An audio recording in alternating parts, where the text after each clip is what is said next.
You have found the Business Broker Growth Show with your host, Jason Cutter. This is the podcast for brokers who are ready to stop hoping for deals and start growing their pipeline.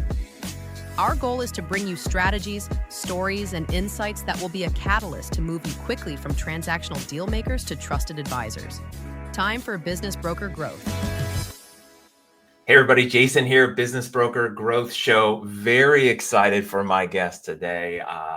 He and I have had many conversations in the past. I'm super excited. I got Adam Coffey. He is the founder of the Chairman Group. Anyone in and around the private equity space, M&A, exit strategies. Here's one of his books, the Exit Strategy Playbook. He also has the Private Equity Playbook, which came before that one. He has led many companies. He has built billions in enterprise values. He has done a lot of acquisitions. If you've read any of his books, followed any of his content online, if you've ever interacted with him, you know that he knows his stuff in and around it. I won't take up much of our time today.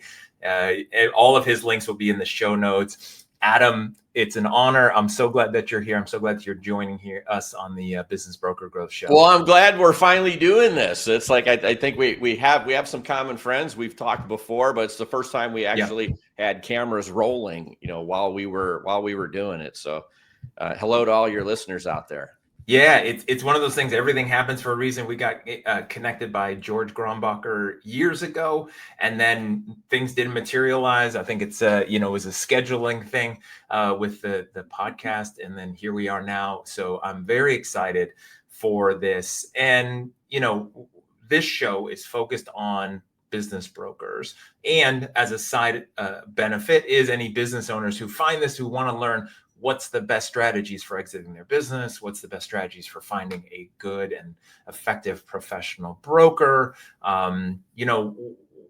So many questions for you in our time, but let's start with this. Is, in everything that you've done leading up to this and all of the businesses that you've worked with, like, what do you see as that balance and that intersection between business owners who are looking to exit and business brokers? So, it's just you were talking about that and giving kind of a little introduction. I mean, just millions of things are going through my head. If you read any of my books, you'll know when I'm talking about exits that I strongly believe that entrepreneurs and business owners need to have professional representation. And there's a number of reasons why I actually believe that. So when we're talking about brokers, let's just first define what's the difference between a broker and an investment bank. And generally, just simplifying life, I'll say size. If I am below $10 million in EBITDA, then the world's, common investment banks, middle market investment banks, people like Houlihan Lokey or William Blair or Lincoln International, it's like, Baird, pick any number of companies. They won't even talk to me if I'm a business owner and my company has below 10 million in earnings. It's like, that's just, I'm below their level, their playing field, and their customers, that they're selling companies to, they're above that ecosystem. So how do I fill in the gap below 10 million in earnings?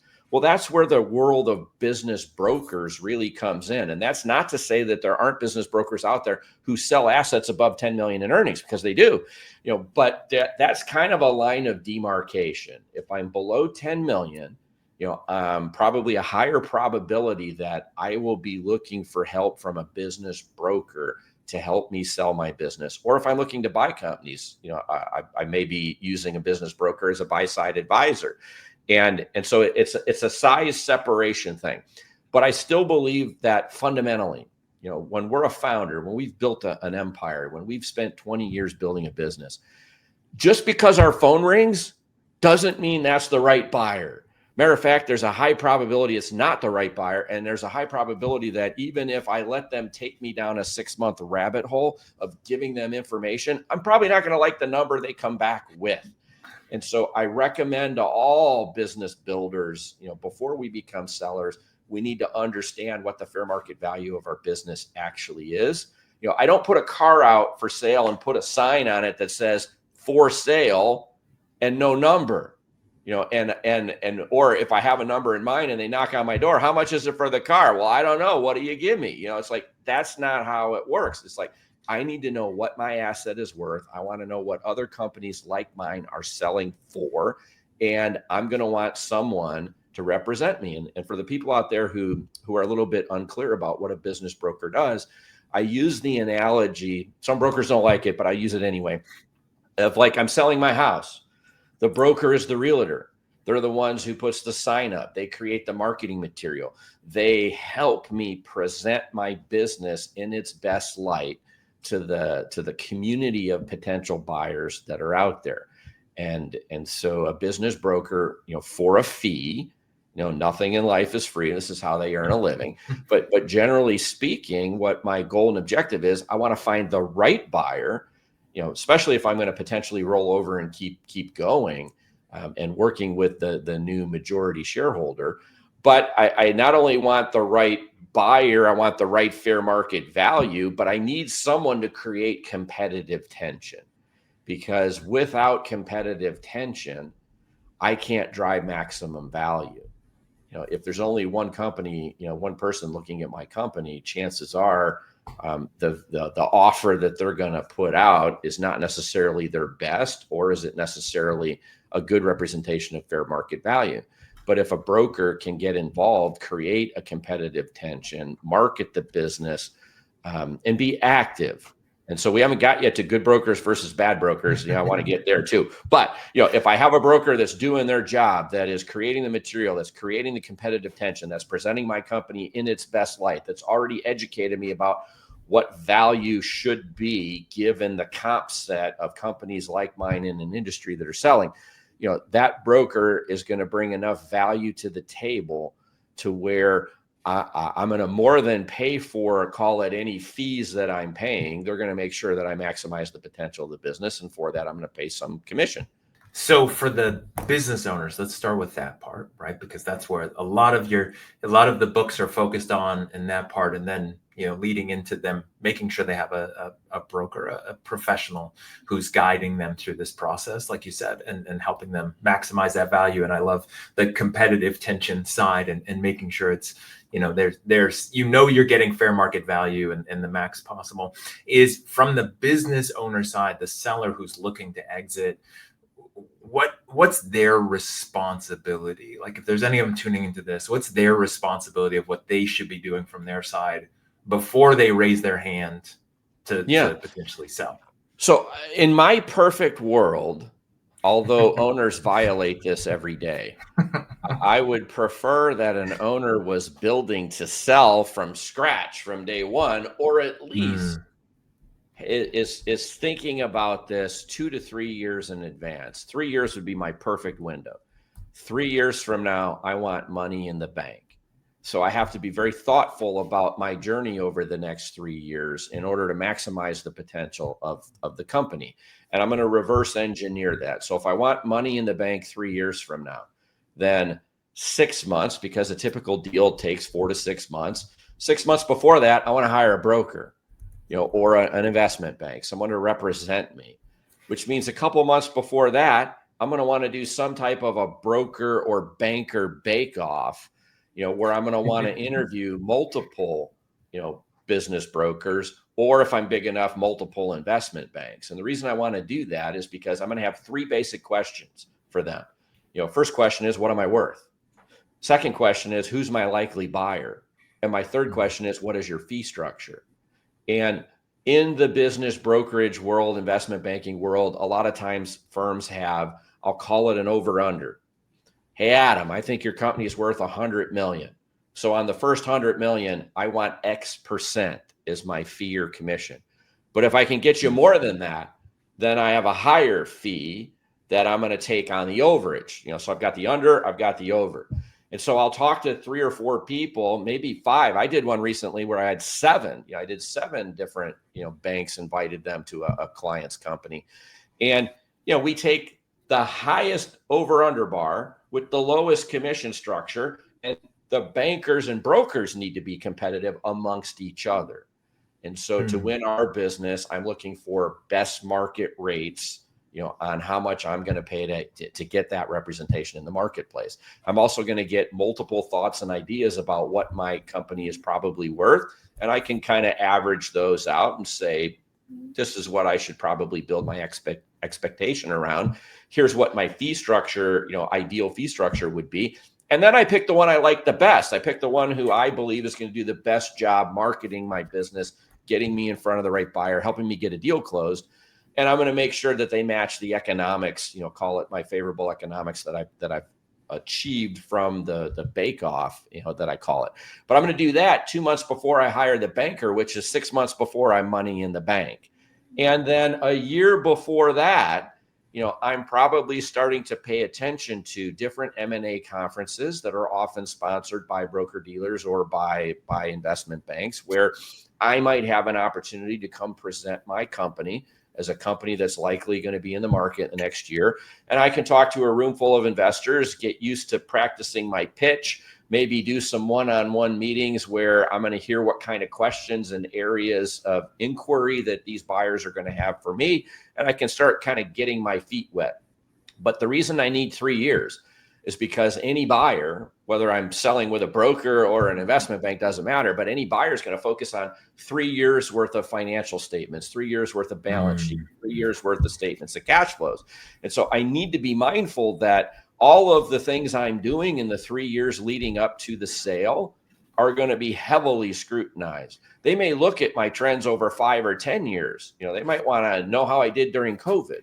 They might want to know how I did during the Great Recession, depending on how long I've been in business. But generally, they're going to put heavy scrutiny on the last 3 years because they want to understand, am I a growth company?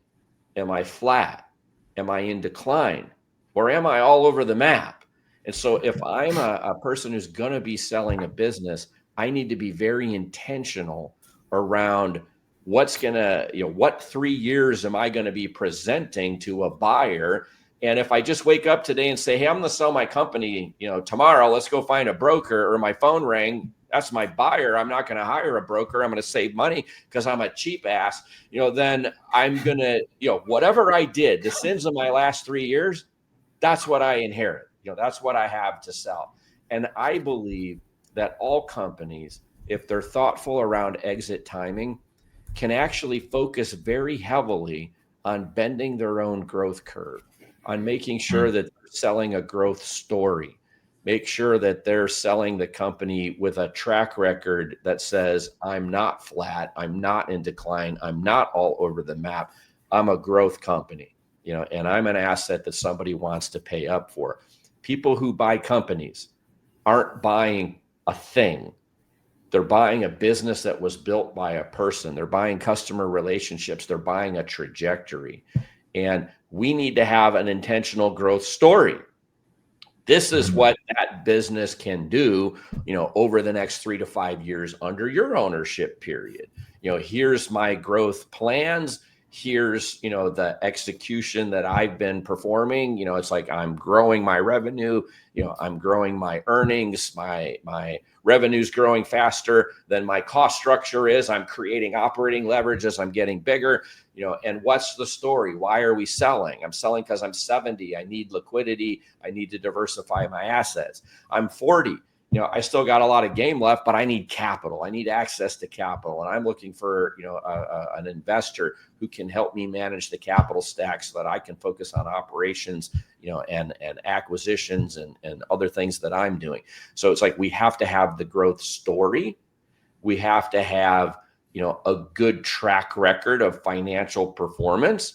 And, it's like if we're intentional about planning for this stuff over an extended time period, we'll have a much better outcome than just somebody called me today and said they want to buy me, and I'm going to give them, sign an NDA and give them everything on the planet they ask for 6 months, and then wait and see what the number is that they come back with. That's not how we sell a company properly, but people do it every day. They do that, or what I hear a lot as well from the brokers I speak with is that somebody running their business is just tired. They're done. They haven't been planning ahead. They're 70, and they stopped trying hard a little bit ago. Ahead, you can expect a mediocre outcome. That's what you can expect. Yeah. And what then happens, let's say, for the brokers out there that come across companies like that? I mean, is there much you can do? It's really just set good expectations, proper expectations of the mediocre I think, exit that's going to happen. so the universe of brokers is diverse. There are many of them out there. There are people out there who will agree to represent any company at any time. There are other people who think, methodically about, if I'm going to invest a bunch of time representing this company and this person has put no forethought into this whatsoever, is this really an asset that I'm going to be able to represent in the marketplace and get a good outcome? So I would say some higher end or better brokers wouldn't entertain representing that particular client, but there would be plenty of people out there who would, and they're just, I'll list it on Biz Buy Sell and I'll just kind of wait for a buyer, and see what comes along, and then I'll help them get through it, and I'll be able to make a fee. So not all brokers are created equal. There are good, there are great, there are god awful. And, and so we have to be thoughtful around, who's the best asset. But if I'm a broker, I have a finite amount of time. Where do I want to spend my time? And I would rather be spending my time with entrepreneurs who kind of have their act together. They're with me for a reason. They're too small for a bigger investment bank. They need good representation. I want to earn my fees. And this is a team that's going places, has a good story, has a growth, trajectory to it. They've been thoughtful about putting information together. And it's like, yes, I can maximize this company's potential and make a better fee than just having a mediocre asset, that no one's put any thought into. So I would say there's decisions to be made on both sides of the table. Not every investment bank or broker should take every company that contacts them and says, I want to sell. So with your experience, a lot on the buying and or selling side, right? Because you've done a lot of both. What do you think keeps those brokers, let's say, more on the good side of the line than the bad side of the line, from turning down those listings? So to the brokers out there, we can't mail it in.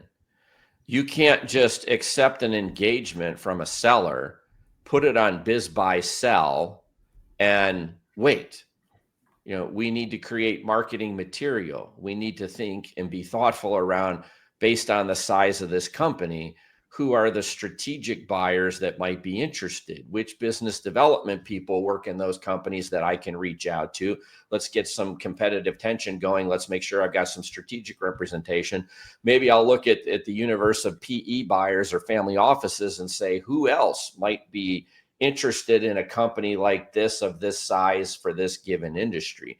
We need to be, I'm probably going to bring in at that point, potentially, if it hasn't been done, I might recommend we do a sell side Q of E. I might say, let's kind of get our financial house in order. Let's make sure we've got, the makings for a good data room, and let's put some research and effort into figuring out who might be excited about this asset coming, to market, both from a strategic standpoint and from a financial backing standpoint. And then I for certain, I'm going to need to understand what the expectations and what the goals and objectives are of my client, of the seller. What are they trying to accomplish? How old are they? Are they looking at this exit as a one and done event? Or are they willing to stay to be a rollover investor? Are they willing to continue to participate in the growth of the company? And so I, as a broker, need to be gearing up to create competitive tension in the marketplace, not just hang a for sale sign out in front of the house and let the MLS do the work for me, the bizbuysell.com. It's like, if I'm a seller, I'm going to talk to that broker about how they're going to create competitive tension for me. Mm-hmm. What is your process? And it's not just about, yes, I've sold, X billion in companies, or so many 100 million, in my 10-year career or 30-year career. I want to know what your marketing plan is. I want to know how you're going to present this asset to the broader universe of potential buyers, and I want to see that plan. And when someone says, I'm going to put it on bizbuysell.com and I'm going to send out 1,000 teaser emails. Well, okay, But in today's world, we don't really do 1,000 teasers anymore. It's like we need to be a much more targeted approach. We need to do some research. Gosh, the AI tools that are out there today where I can do that kind of research is amazing. I can really assemble a target list of potential buyers very quickly. And so I, as a seller, want to know how they're going to represent my asset, how they're going to create competitive tension. So what I wanted to ask about was about all that and adding the value, which you just answered. What are the best brokers doing, like with that seller? Like, is there advising? Is there coaching they're doing? They're setting it up, not just like, yes, I will take this listing or not, and then here's the marketing I'm going to do, but like, what else do you see separates the better brokers? For me, it's, if I'm going to sell this asset, a realtor might stage a house. I'm going to stage a company. I might look at timing, and based on recent performance, I'm going to do some analysis of their financials. And based on what I'm seeing, I might say, I might want to hold off on going to market right now until we get, this year finished and get a better comp. I want this comp to fall off. It's like, I think there's going to be some advisory help around, trying to help that. What does a broker do? A broker is trying to help a client accomplish a mission. If the client says, I want to sell, I want to be in the market in 30 days, I don't give a damn about any of this stuff, then I just have to decide, am I going to take this, asset to market? Can I sell it? Because I don't want something I can't sell. But at the same time, if I can be of service as an advisor to a client, I might look at this business through the lens of a buyer, in the buyer universe, and I might start to recommend certain activities take place. I might recommend that they, hey, you got real estate here. We're going to be hard pressed to find a buyer who wants both your real estate and your company. Let's break this out to a separate entity. Let's put a fair market value lease in place. I mean, there's, sometimes before we say, when does your house look the best? For me, it's right before I put it on the market to sell it, because I get around to all that deferred maintenance and crap that I should have done when I was living there, but I didn't. But before staging, it's like I want it to show in its best light. I get the paint touched up. I change those floorboards that look like crap. And so it's like we fix all these things, and it's like your house never looks better. At least it should never look better than the day you list it. And so same thing with a company. There's an advisory element to this. Do we have a good team of professionals around? Are their books ready for scrutiny? Their books may be crap, and I need to get some people in to help them. So there may be some pre-work that's required. But again, the client ultimately, is the customer. So if the client says, all of that aside, I want to be in the market in 60 days, then okay, with the time I'm allotted, I have to pick and choose what can I accomplish, in that time allotted. And I'll do my best to put lipstick on that pig and make it look as attractive as I can with the time that I'm allotted. So people come to me all the time and say, Adam, I want to be in the market now, now. Okay. It's like, here's the things that I would do, let's take a look under the hood and see what you've got. But there are other people who are more thoughtful and say, hey, you know what? My window's getting shorter. Yeah, I'm probably thinking, I have a lot of people who come to me and say, I'm looking at, 2027, 2028, 2 or 3 years down the road. And I'm like, perfect. This is the perfect time to begin planning for an exit. Best exits happen when they're planned and we're methodical. If you're listening to this and thinking, I want this level of authority, I just don't have the time to build it, that's exactly what Business Broker Growth does for you. Most brokers know that they need consistent content, better positioning, and real digital visibility. They just don't have the bandwidth to create it or the systems to keep it going. And that's what we build for you. The content engine, the visibility strategy, and authority signals, everything you need that we've talked about here. So if you want this impact without adding another full-time job to your plate, go to businessbrokergrowth.com to learn more about what it would look like for your business. Now, back to the episode. One of the things you mentioned early on was you as a seller, going to M&A conferences or meetings, being able to present, and then doing the shopping, and then finding brokers and going that route. For the business owners who maybe not aware of that or not playing in that game, the investment banker game, right? They're more in the broker game. What do you see as the way that business owners are finding brokers or can find brokers? Like, what do you see in this era right now, at the end of 2025, like how they're trying to find and identify that correct broker for them? So there are a lot of opportunities to speak and present and talk and position yourself as an expert in an industry.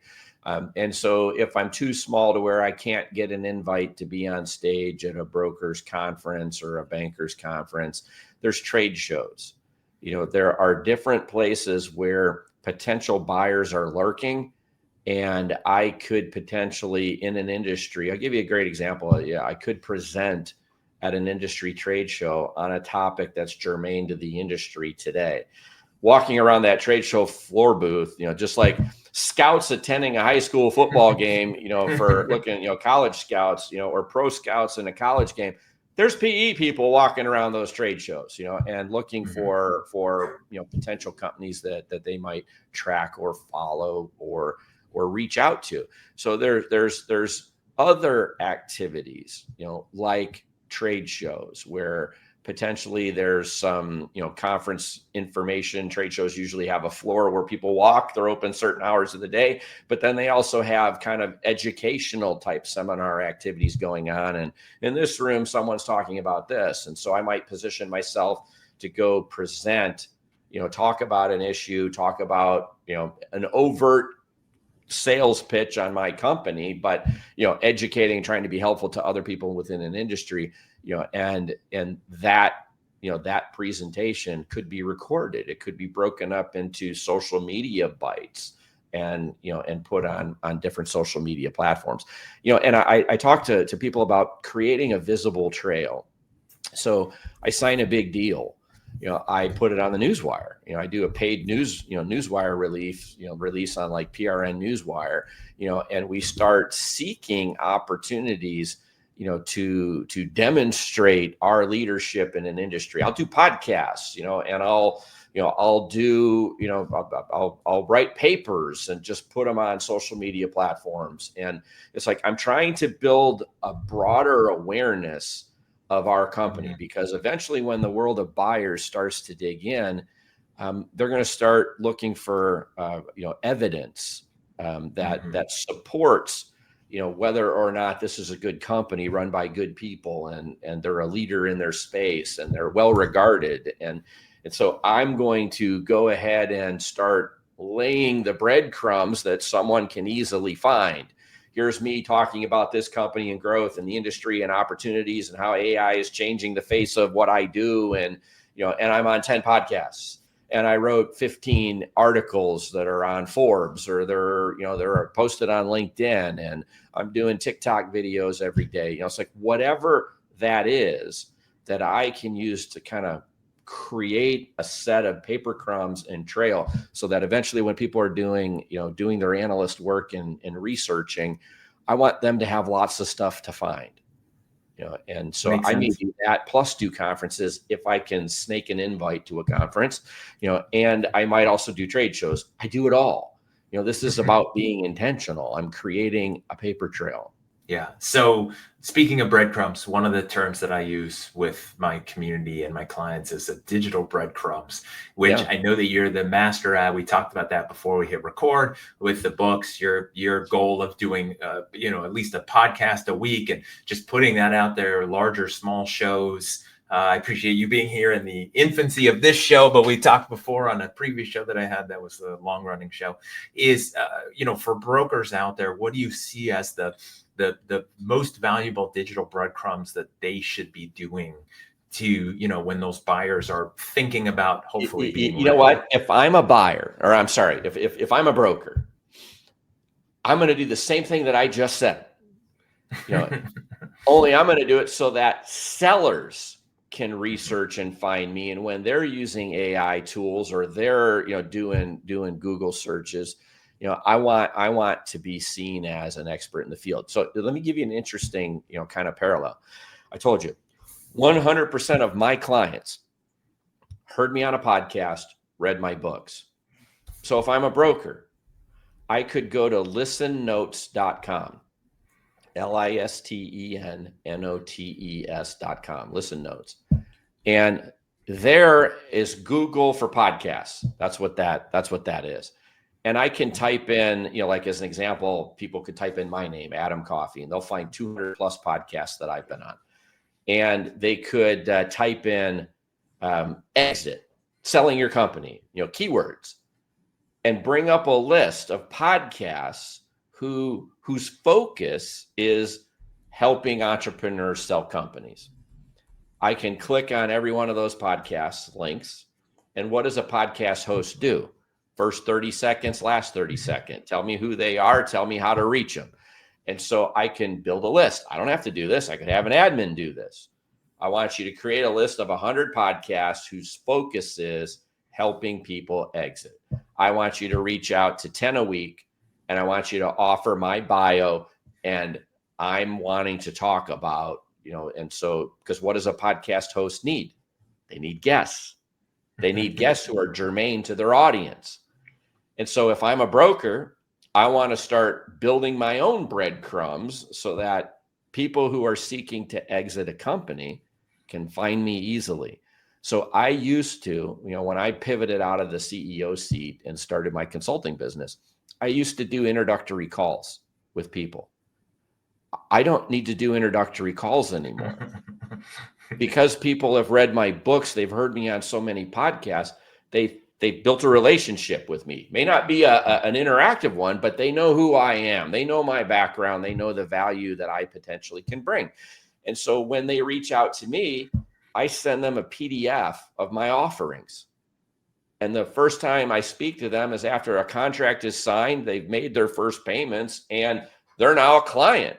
And so why is that possible? Well, other than the people in my companies or the PE firms that own my companies, that I was building and selling, the rest of the world didn't really know who I was until I started writing books, writing articles, appearing on podcasts.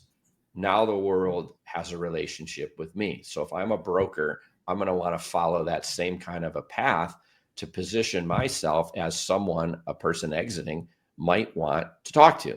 And so when I'm thinking of an exit, before I've ever hired a broker, if I'm a business owner, I might be using Google searches, AI searches.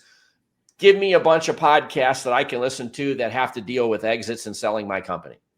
And if now I'm running across this broker who seems to be offering advice on multiple podcasts, I'm liable to reach out to them. And so we need to establish credibility, both as the seller of a business and as the person who wishes to be, the broker that represents them in an exit. Same activity.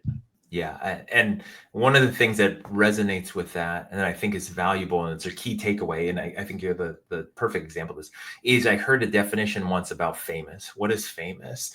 And famous in this definition, which I really appreciate, is famous is entering a room and not having to introduce yourself, which means people know who you are, right? Not just movie famous, but in any circle, in any realm. And I love the fact that with all of the digital content, all of the written materials, the breadcrumbs that you've left, is by the time they talk to you, it's not a matter of if you can help them, it's I'm helping you now, right? Like we're already past all of that. Like now we just need to pick the vehicle. And so it was curious, but when that moment happened for me, is I realized I'm wasting time that could be utilized with clients by doing introductory meetings to try to discuss with them how I can help them. So that is all out there. It's kind of a base level of understanding, and I don't need to focus any of my time and effort on. In my business, I do no paid advertising, none at all. I appear on a podcast every week. I write books every 2 years. I write articles for Forbes.com every month, and I post fairly regularly on LinkedIn is my social media platform of choice. I'm awful on everything else, and so I just said freely admit, don't care. It's like my client tends to be on LinkedIn, and so I don't have to do any paid advertising, but I'm very judicious about allocating time to these efforts. So as we said, I do one podcast a week. That's what I do. I'm booked several months out, and when I wrote when you write a book, there is no book tours anymore. There aren't enough bookstores left anymore. So it's podcasts are the new book tour.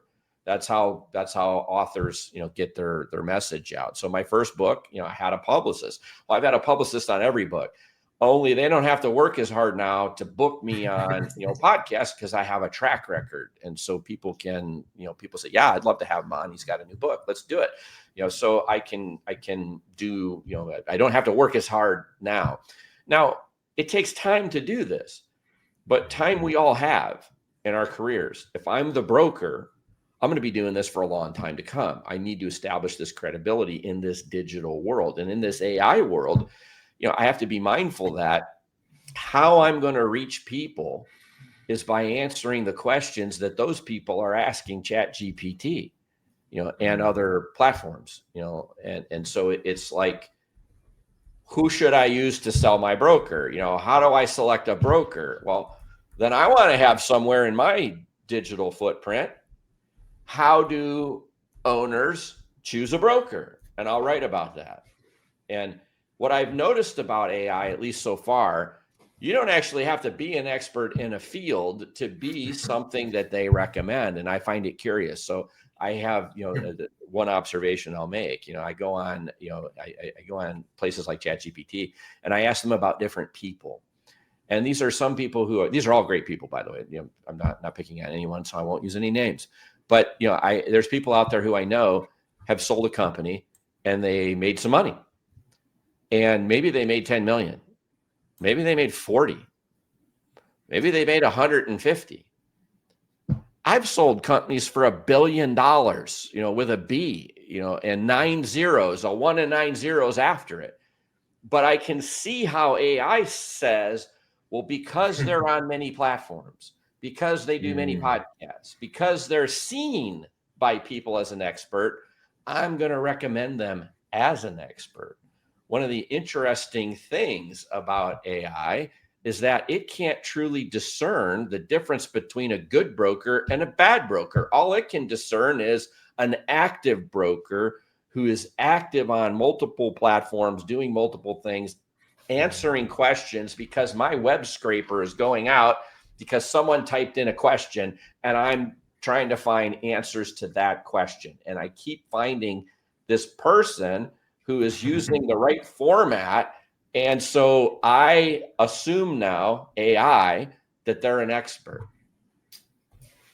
And I can start now recommending them. So it's interesting and curious to me how good AI is, but how AI can also be gamed. Yeah, and then again goes back to the digital breadcrumbs, and when it's overwhelmingly obvious that the content out there is pointing to you as a broker or you, Adam, then hopefully that will lead the AI to recommend and point your direction. It's just interesting. I think we're living in the caveman days of AI, and we're all playing with it, and no one is an expert at it quite yet. And so we're all playing and figuring it out. At some point, there will be experts and masters, of the game. And those will be the new people that we hire to help us, position our companies better and to find clients better.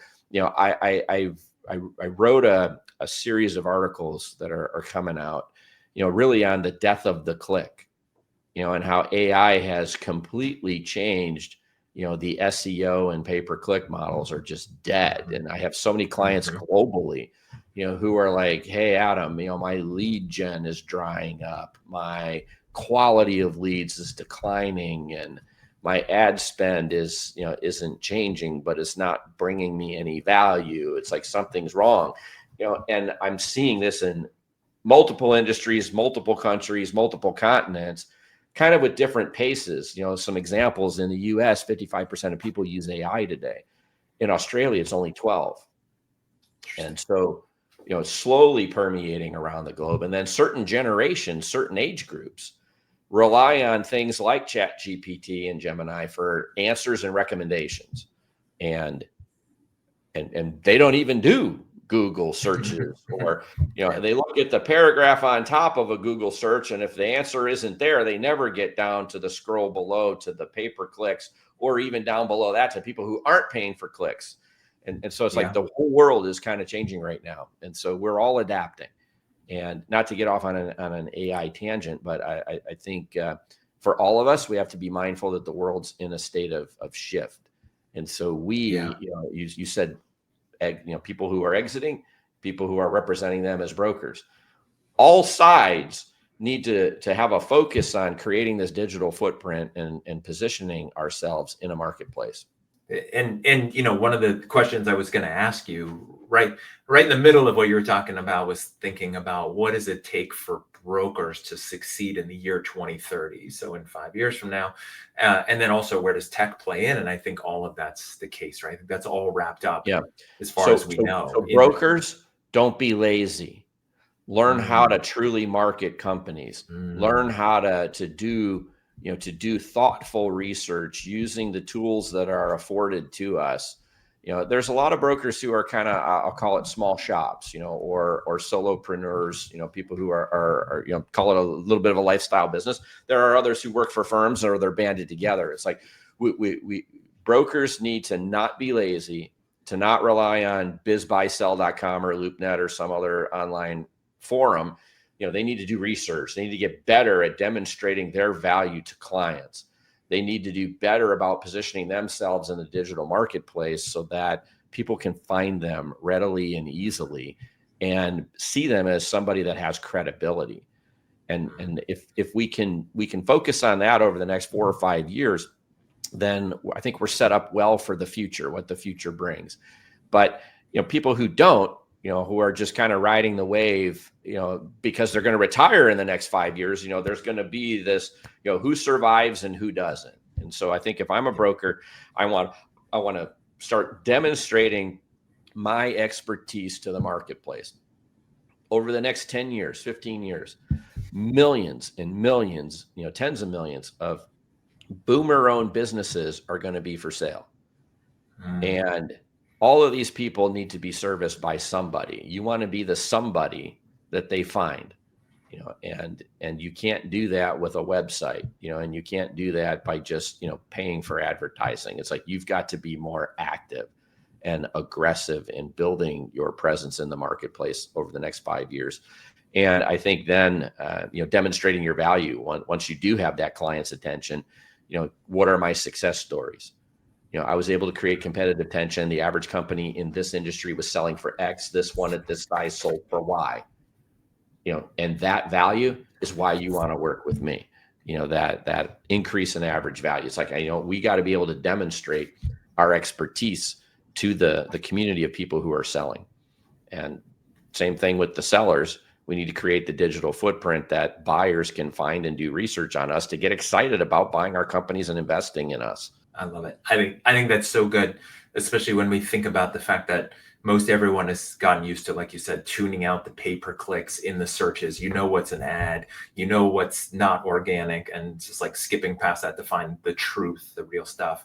So as we wrap this up, one last question I have for you is, I want to know what you're excited about heading into next year, the next 12 months, heading into 2026. When we're recording this, it's November 2025. Like, what are you looking for Adam and for your your web of businesses? And thanks for asking. It's I continue to be on an evolutionary journey myself. So when I rotated out of the CEO seat, it's been it was back in 2021. It's been 4 years now.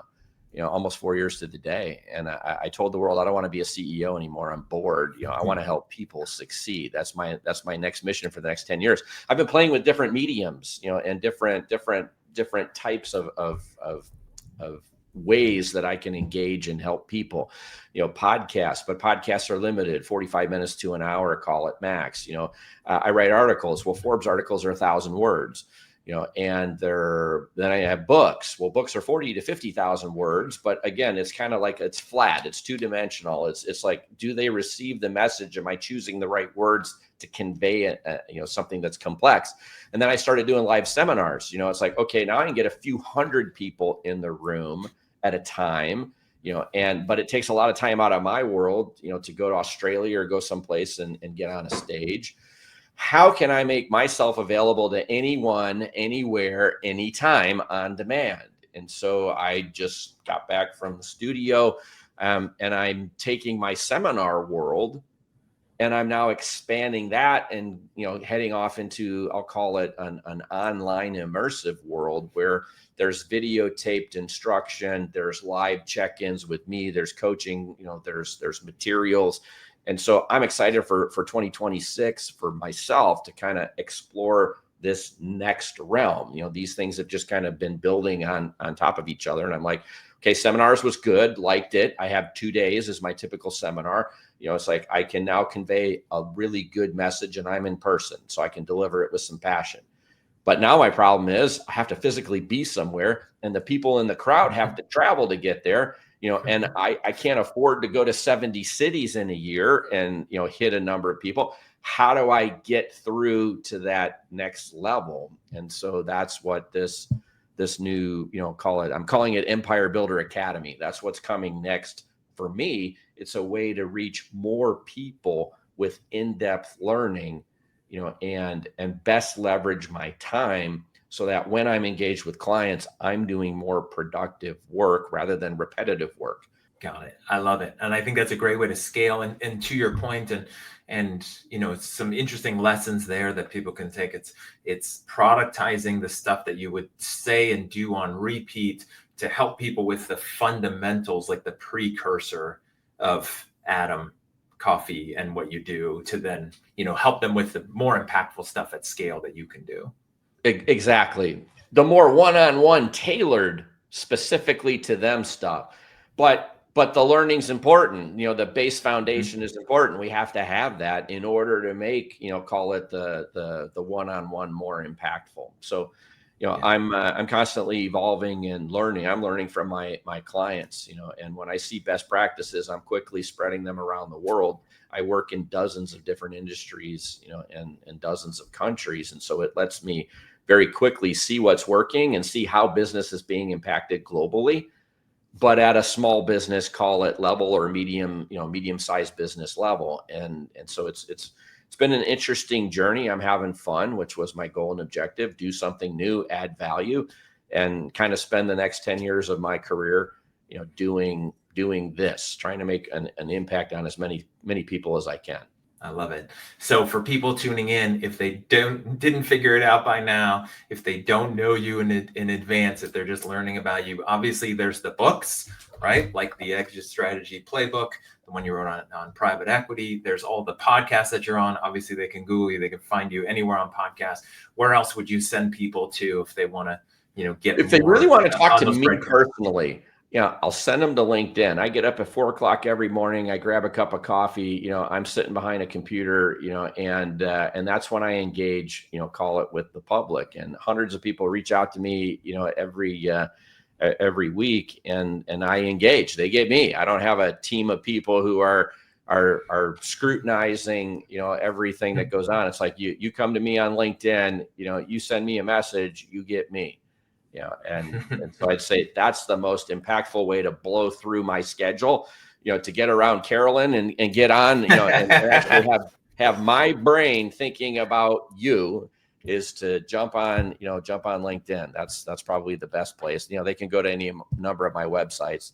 They're all being redone, but the links will all be around. So it's like AdamECoffey.com, CEOadvisoryguru.com, chairmangroup.us. There's a number of different places, but I love hearing from people that are out there. It's like, I exist to help you succeed. So I look forward to it.